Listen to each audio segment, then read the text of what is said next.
guys, welcome back to vlog. So, ako wala mag-vlog kasi wala yung kasama kong mag-vlog.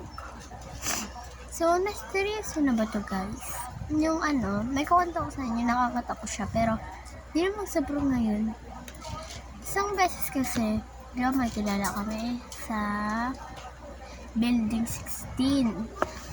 So, nag-birthday yung anak niya. Pinapunta kami, gabi na Sabado. Tapos pumunta kami ng kuya ko, yung nagpa-vlog. Tapos, pagkakuha namin, di ba may parang straight siyang ganon.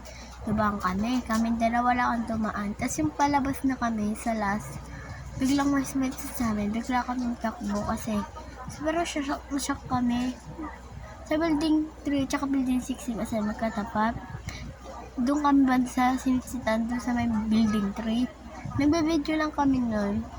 Tapos ayun na, mas set. Kaya namin nabibiro lang. Pero hindi kami na talaga tumaan doon guys.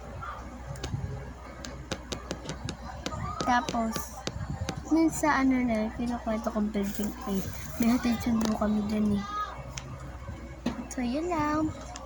Comment for part 2. Bye bye!